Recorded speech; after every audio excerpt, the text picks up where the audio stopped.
Scotty O and Brent P. Oh, what a sight! Live from Shoptoberfest, it's pure delight. Talk Commerce meets always off-brand, the biggest collab. Hand in hand. Sponsored by Shopware, fresh and grand. E-commerce insights, we take a stand. Music's alive, feel the band. Shoptoberfest vibes across the land. Hi, everybody. It's Scott Ohsman from the podcast Always Off Brand. And if you're wondering, I'm listening to Talk Commerce, why am I hearing some guy from another podcast? It's because Brent Peterson and I, well, we recorded these together. And the one you're about to hear was recorded in Brooklyn, New York. Brooklyn over there at Shoptoberfest, presented by Shopware. And it's a doozy of an interview. Not only do we have the president of January Digital, Sarah Engel, who was one of the TED Talk speakers. I mean, humble brag. But we also have Danielle Kurtz, who comes in, who's the senior marketing manager at January Digital, which is hard to say, January Digital, for me. Anyway, I'm going to get out of the way now because you're going to hear a great episode. It's Talk Commerce right here and Always Off Brand at Shoptoberfest. Brought to you by Shopware. All right, welcome to Shoptoberfest, brought to you by Shopware. Thank you, everyone. Scott Ohsman, Brent Peterson here from Talk Commerce, and I'm from Always Off Brand. We're dual thing. This is a merge. What is this? This is a collab. Is this a collab? Collab. Collaboration. Yes. Now, one of the people you're about to hear actually spoke at this event, and she's, boy, woof. Are you nervous? Because I'm really a little big nervous. I'm kind of nervous. I'm not going to lie. Sarah Engel from January Digital here. Sarah, welcome to the program. Thank you. Glad to be here. Oh, wait, hold on. I got to turn your mic up. That would probably help. We should right. probably, professionals actually do mic checks before we hit record. Now we can hear you, Sarah. All Say right. hello again. Hello. Thank you for having me. I'm glad to be here. Good to see you. Are you, though, really glad I am to be here? thrilled. Couldn't be more happy. Brent's questioning everything at this juncture. I There only is another. question Scott. I have 4 microphones. You've heard 3 people. There is a 4th human sitting here, but Surprise guest. her mic is only on if she wants to. I'm here for sound effects. I'm here for emotional support. There I'm you here go. for whatever you need. Okay, fantastic. Danielle Kurtz. Danielle Kurtz, everybody. Woo! So, Sarah, you just gave a big keynote. You were one of our TED Talks here at Shoptoberfest. We missed it. I'm just going to be honest. We basically missed. I don't know what it's. I've overscheduled. I don't know what the name of it was. I don't know what you talked about. But for those listening and couldn't be here at this fantastic event, Shoptoberfest, brought to you by. Shopware. What did you talk about? Again. What were the big? I feel like you had your priorities straight, having beer. It's a beer hall. It like is I a feel beer like hall. you were doing what you were supposed Thank to you. do. Thank you very much. All right. So, yeah, Jason, the president, and Matt Carver, the nicest guy in the business, asked me to come and just talk about some of the challenges in retail and e-commerce right now. No, So there's no nothing. challenges. Nope, it's not hard at all. Go ahead. So that's what we were talking about, and I just kind of gave them some backstory about I've spent about half my career on the brand side, and then at January Digital and January Consulting we work with a ton of brands, Yeah. a lot of fashion, a lot of beauty, some CPG, and so we're just having conversations constantly with retailers and brands about what they're challenged with, kind of helping them through that process. And so was just talking through, you know, kind of hearkening back to, I was thinking about November 2020 when I was on the brand side and stores are closed and everything is so complex and everybody's doing whatever they can to protect the distribution center. It's like, you know, at one point the corporate employees just were so held in high esteem, all of a sudden it's like, go home, don't touch the distribution center. Yeah. Everybody protected at all costs. And then FedEx stopped picking up. We're in November of 2020. We're in the holiday season. FedEx stops picking up. They're overwhelmed. Yeah. UPS stops picking up. They're overwhelmed. Those USPS. are dark times. It was dark times. And it took me, though, a few days before I lifted my head up and I was like, wait a minute. I'm going to call my friend Mike Africa. Shout out to Mike Africa. He was at Eddie Bauer at the time. He's at Leslie's Pool now. Called him, was like, man, are you having this problem? He's like, yeah, we're having this problem. This is what we're doing. I start calling around, all my colleagues, everybody's having the same problem. Yes. And I think that's the big takeaway, was like that moment. I always think back about that moment where I finally lifted my head up and was like, everybody's challenged with this. It is not just me. I find that in most of our conversations with executives right now, it is still it can be a very lonely and isolating industry. You think you're the only one who hasn't figured something out, and the reality is it is so challenging for everybody right now. Yes. So that's what we were talking about in some of the biggest challenges that we're seeing right now, and I kind of went into 3 or 4 of those challenges. Do you think that that 2020... I'm sorry, Brent, that's Brent Peterson you're listening to right Brent now. Peterson. Brent Peterson, everybody, from Talk Commerce. Sponsored by Shopware. Shepherd by Do you- Sponsored by. Go ahead. So 2020 could have been a slow burn. We could have slowly gotten to it, right? Do you think that it was just a jolt that happened that forced everybody to get over a threshold that was going to happen inevitably no matter what? Or do you think it happened and it wasn't going to happen because... That's such a good question. Don't give him compliments, Sarah. Don't. No. I picked the wrong side. No. I'm hitting the boo button, the no button. I'm hitting everything. Oh my gosh. Do not It was a great compliment question. Brent Fantastic on the. Oh question. my gosh! I thought He's going to turn my mic down. Lord, I am actually. Engineer Scotty could come and play here. Go ahead, answer that great question. Nice What's job a out of great you. question? I'm going to lean into Brent Peterson. Go ahead. Oh my goodness, I'm trying. So I think there are various things that happened during that time, some of which would have happened over time. Customers' demands for free shipping, like those things. There were a lot of those types of things that were happening anyway. The type of technology stack you had. Would we have all of a sudden within 3 weeks spun up curbside pickup? And would you have pushed so far forward that quickly? I don't think so. I think some of those elements we had to solve it overnight. Now, I think what's more interesting now, fast forward, and that's what we were talking about, current state today, you fast forward and so many brands stacked so many, they were like, the customer has to have this, curbside and free shipping and you're stacking and all of a sudden your margin just tanks, right? And so it took us a couple years here to even that out, and I think people are still trying to even that out. What does my customer want? Not because it's what the industry says, not because it's what my competitors are doing. What does my customer want? Does she need 40% off and free shipping? Maybe, maybe not. Maybe she wants something else, right? And so I think that's kind of the phase we're in. But yeah, it sped up many things that were a slow burn. We needed to do it, but we weren't really getting after it, right? Yeah. And the brands who had gotten after it were so much farther ahead, right? So I think, a lot of lessons learned in that regard. Well, even remote work. Like so Yeah. many brands, like nobody's ever going to work at home. Well, I blame Zappos for all of our problems. Because Zappos was the first one on a large scale to actually say, no, we will send you product and you put it in this little thing and we will make it really easy for you to return it. Yeah. That's right. So that's the root cause. And then as I was in these huge joint business, they used to call them annual vendor negotiations in Amazon with these big brands. And by the way, the pounding you're hearing is not a horde of buffaloes coming. It's just we're on a big long table here at the brew hall. And when people hit the table, you hear it. Just listeners, just go with it, embrace it like we have. Brent, stop finally hitting the table purposely. Dance along. Yeah. Do what My you gotta whole do. point is, they decided to get everybody Prime 2 days free shipping. That wasn't the brand. That wasn't the manufacturer. Nobody put a gun to their head and said, "Oh yeah, no matter what the cost, the size, doesn't matter. Just get it to them in 2 days for free." And then they turn back on the manufacturers and the brands and say, "Yeah, you know what? We can't afford that." And I'm like, "Well, no, it wasn't my decision. Why should I pay for it?"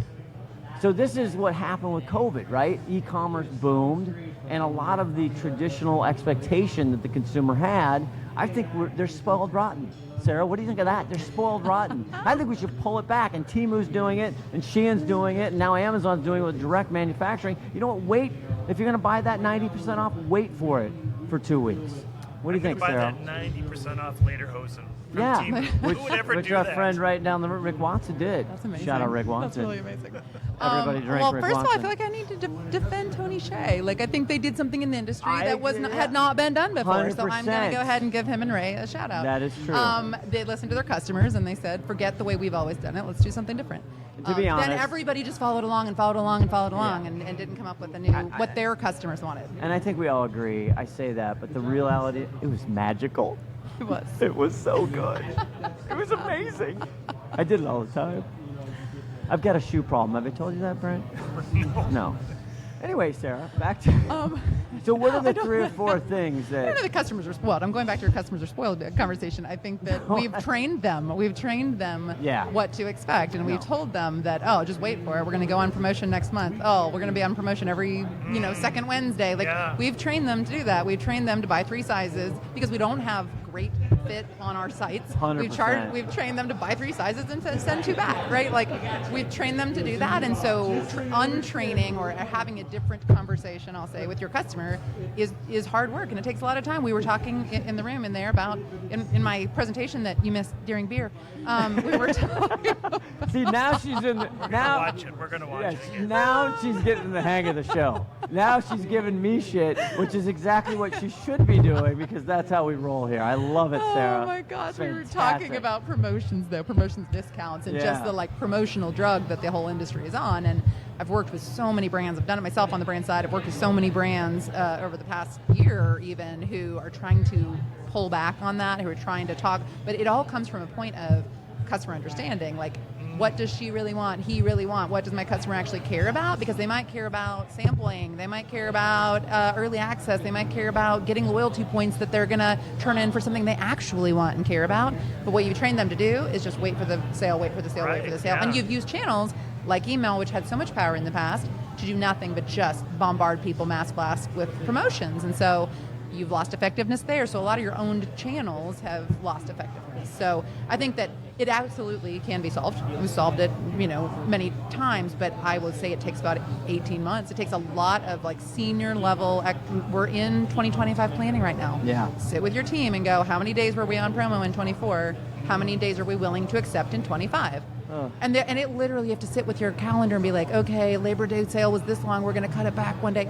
It's painstaking, but you got to go through that process if you actually want to elevate the understanding of your customer of the worth of your brand.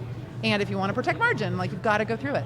How do you feel about no promotions? So I did a little CTO gig where the company CTO, what is that? Chief Whatever. Teacher? where there was the company did absolutely no promotions. They did It's not a full, believe let's in call it a sales at full all. price brand. That's what we call a full Regular price brand. or a discount price, as J.C. Penney's did. They did 40% Well, off then- all the time, right? Then they, that's a And it whole kinda nother. tanked it, but Go ahead. there's a difference between somebody waiting for the sale and then somebody not knowing when the sale is going to happen, right? That's the whole point of a sale. It's a surprise. Yes. You get That's it. some- Nordstrom did a great job. Anniversary sale twice a year. It was you kind of live for it. That's right. The surprise and delight. I mean, you've even seen there's some great ways to go about that when you are trying to curb promotions and trying to make it this exciting moment. Use your social media in that regard. I've even done the thing where you gate beforehand. You go, this special exciting thing is coming, and you gate it beforehand, and you're doing email collection, and you launch it to them, and it's this big exciting moment rather than it's another Wednesday and there's another sale. You've got to go through that process to be willing to retrain your internal team too, right? You can't always pull the promo lever and expect a different result. Right, because at some point the promo is not a promo; it's just your price. Right. Just how much it costs. It's one of my favorite sound effects of all That's a good time. one. What's the Yiddish for that? Oi, oi, oi vey. But promotional. I mean, if you go back to the history of retail, I've been in retail a long time, and I love the fact that you were at brand and now you're on the other side. You can call either side the dark side, whatever. I've been kidding about that. I was on brand. I was in agency for a while, then I went to brand, then I went back to agency, but no one really cares about that. Anywho, what I was going about was the fact great that... story. Thank you. Great story. Edit. The point is, the United States of America, okay, has been conditioned to your whole point, right? We've been conditioned to a sale. I called on the great country of Canada and a lot of retailers in Canada and a lot of retailers in Europe. That's not how they rolled. They were full price. They didn't have to be on sale every 5 minutes to get the sale. Now that hay's out of the barn. We've infected the rest of the country, and I call it the lazy lever. If you have the problem here, let's just talk real stuff, okay? The problem is that you got to hit a number. The reason we have promotional overkill is because corporate America has to hit a number. That's the truth, is it not, Sarah? Because we're still measuring on comps, which Yes. is about the bluntest way to go about it, right? Yeah. Yeah. And it's not to fault any of the people putting the promotions in place. They're doing their jobs. the quarter's off, this, the board, whatever it is, they have to hit it. So and now we're conditioned to it. And the funniest thing is 20% isn't enough anymore. People are really having a good time with their beers, putting them up, putting them down, putting them up, putting them down. Sarah, tell us. Sarah, you but that was was there a question in there, Brent? I said it. No, I don't know if you've had a question. Did I have a question? Did I have a great question? No. Don't think I'm not counting because I am. You have 1, I have 0. Tell us, give us the 10,000-foot view of your talk. Oh my goodness. You mentioned 3 points. She said right? 3 points. I did say We're 3 not points. listening. All 3. So the point was, what are if those were the challenges during COVID, what are the challenges right now? And I could come up with 6 or 7, but I had time for 3. One is certainly rising cost of business, right? And so, I talked to a board member recently, and they said money's not free anymore. Everything requires scrutiny, everything. And to our conversation we had earlier about that kind of downswing after COVID when you threw so much at the business that was going to impact your margin. So it's like, all right, that you have to have a strong business case. The good news is, which I almost always can find a silver lining in almost anything, but the good news is your competitors have the same price constraints. They have the same challenges. They have the same inflation. They have the same wage hikes, right? All of those things are the same. I think that's one good thing. The other good thing is that I think people are getting really creative with it. I'm seeing new products and new categories and new promotions and new collaborations. And I pointed to our friends over at Crocs, like the Taco Bell Crocs. Who would have thought that needed to happen? And yet they sold out, right? And so like the creativity, I think, is higher than it's ever been, but it's coming from a place of pressure. So that was one of the points that we spoke to. One of the other points we spoke to is just the changing demands of customers. And I will shout out my mom who lives in rural Texas, and she will often be shopping with one of her favorite brands, and she's like, why can't they get it to me tomorrow? Amazon can, right? That is the reality, right? If Amazon can get it here the next day or 2 days out, why can my favorite brands not do that? And Right. Danielle, that'd be a perfect wah wah. Wah, wah. It's also changed it for the mom and pop, right? Yeah. My sister owns a little, meat processing facility where they sell beef sticks. A little meat processing plant. What? And they always compete again. They're always like, no, I can't get free shipping. You have to get free shipping. Right. That's where the industry's at. But you Price gotta- your product for free shipping. Yeah. Yeah. So we talked through that. We talked through the shipping constraints, the promotional challenges, and I think there are interesting things coming out of that, but it's taking a long time to undo, right? And so it's like to your question earlier, you did have a good question. Did I? Oh my God. it wasn't great. It wasn't great, but it was good. I'm blushing. Which was, then are they just going to expect more and more and more and more? Yeah. And I think that as we're heading into holiday right now, there is a tipping point in that process. So it's like, at the beginning of the season, people are early shopping and they might be looking for that promo. You get further on in the season and all of a sudden shipping and getting things on time is a lot more important than the price. And so, building literally day by day, week by week calendars is very helpful during the holiday season to be able to, so you're not only having a promotional lever. The other thing I was going to say though is I think the complexity of promotions, some of that is we're just trying to comp, which is crazy that that the business is still running that way. And I do believe strongly in having much deeper KPIs and just starting to retrain organizations and even board members to be able to speak that language. That said, there are also a lot of inventory challenges that are leading to that, right? So it's like the planning mechanism, the inventory challenges that lead to that, the wholesale distribution. Everybody's trying to figure out right now what worked in the past doesn't work this year, and it doesn't matter whether it's Nordstrom or Sephora or whomever, everybody's really challenged with that this year. So I would just say that's some of the other complexities I think that are leading to a lot of discounting, but that is my side note. Aren't we discounted? Again, I'm not trying to be contrarian or whatever. I just met poor Sarah. She's like, why is he arguing with me? But I'm saying, my jaded view, which is, aren't we always over discounted? Aren't we always, just going to the mat? It's holiday. The traffic it's incredible. This is you make it or break it for a lot of brands, for a lot of manufacturers. Yeah, but to your point about full price brands, I've worked with a few who really held the line. Even then, they would sometimes have the dirty secrets. The like, we'll do it online and only a sale tab, but we won't do it in store because the store is protected. But like, they made it into an event, right? They made it into something fun and exciting, but it's rare. And there's a difference between discounting and then always having as a discount or discounting before or discounting after because you have too much inventory, right? I think there's a difference in that. You want to get rid of it versus taking marks I'm going to mark it down because I want to sell more of it. Right. Sarah, but the other element, get ready for sound effect. I don't know which one you're going to get ready for, Danielle, but competitive set has changed so dramatically, and a lot of times brands, Sarah, I'm going to ask you this now, you're in the January, we got to talk about January also, with some of your clients or whatever, but what happens is the competitive set, even if I'm a full price brand and I haven't had to go to a promotional discount and everything else, the competitive set is getting so dicey, you kind of are forced to whether you want to or not. Do you think that's something, is that we're making too big a deal of that, or do you see that a broad brush across all categories? I think, and Danielle, you actually wrote an article about this recently, but I think Gen Z is definitely of that perspective of somebody's going to do that offer, somebody's going to, discovering so many brands in a social media context, so many offers that are available, so the loyalty is not there in the same way. The loyalty is there when they're aligned from a values perspective. Yeah. When they're, there's a deeper alignment. But I think that's probably one of the biggest groups that's saying, yeah, if you're going to offer me a better deal or a sampling opportunity, I'm going to go down that path. But I don't know, you might have some more to share on that, Danielle. I am a Gen Z spokesperson. Yeah, my daughters are as well.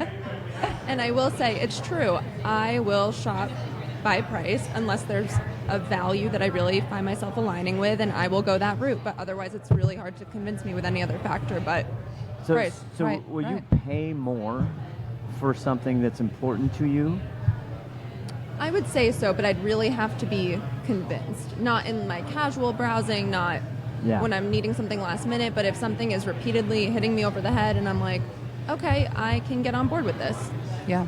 The other big thing that we talk about a lot is just the reality of advertising. It's just keeping up with the Joneses. And I'll ask And the Danielle. channels for advertising. Yeah. Now retail media is going to be $18 billion. It's basically Amazon today, ladies and gentlemen. I've said that 1,000 times on the show. Everyone wants to talk about retail media. 80-some% is Amazon.com. Today. Yeah. It's going to And change. Amazon spoils it for everybody because they started the 2-day shipping. They things. Right. And they've shown the world that you can make the highest margin in your business on selling advertising. Yes. And so everybody's like, hey, that sounds cool. But let me ask Danielle just quickly, how do you feel about all the ads that you see and just you're getting hit nonstop on your phone with ads and everything else? Or how do you feel about that? You know what? If it's organically coming to me and it matches the content that I'm viewing and I'm being served something that's interesting to me and it flows in my feed, I'm not really bothered by it. It's when something really disrupts my browsing or viewing experience that's what I'm like, okay, I gotta get out of here. Like a mobile pop-up. Yes. The most annoying thing. Like, I'm Unbelievable. going to buy this right now. Pop! Yeah, we got to just ban those. Yes. Can you just ban those, Brent? Can you It has make to a happen call? in Seattle. Can you make a call? Yeah, I'll make a call. But Gen Z also values authenticity. So Yes. if a brand is serving me something that is authentic to them, that I'm authentically connecting with, it's an influencer unboxing video that I would watch organically, that is what's resonating with me. I'm constantly hearing from my daughters who are 27 and 25, oh, I'm following this person. Oh, even my wife, oh, I'm following this person, XYZ. I looked at this recipe, whatever. I went to a coffee shop in Boston last month. Brent was there at e-tail. I went to Greystone Coffee Shop because my daughter said I follow a person and I'm a coffee snob and you got to go to this place. Literally. Yeah, guilty. That's the power. You were influenced by way of Gen Z. Yeah. That's right. And they have a huge influence on the two generations above them. Yes, and I'm big Skinny into. jeans, I think generational psychology is fascinating to me. But Sarah, as we get you out of here on this, as you can't wait to get out of here. I mean, listener, you can't see it, but she's just like, God. Most fun I've had all day. Okay, talk about January. What do you guys do? Yeah. Who do you do it for? What's happening? Sure. So January Digital, right? We're a digital agency, tend to be the digital agency of record. So we're running, full funnel marketing for a lot of amazing brands, folks like Carhartt and Kendra Scott and Interstate Batteries, and a lot of beauty, a lot of fashion, and some CPG. So that is the agency side of our business. We also have January Consulting, the consulting side of our business. They're all former brand folks, like I am, from a wide array, like phenomenal backgrounds, some merchants, some marketers, some e-com folks. And so I think we really position ourselves as a marketing leadership company. So as opposed to, you won't see us only doing paid search. You will see us really getting deeply involved in a client's business. So we usually are having those conversations directly with the CEO, CMO, sometimes founders. What are the business challenges? How do we get after that? What are those KPIs to the conversation we just had? How do we relook at our business? What should the data look like? We have a phenomenal data and analytics team.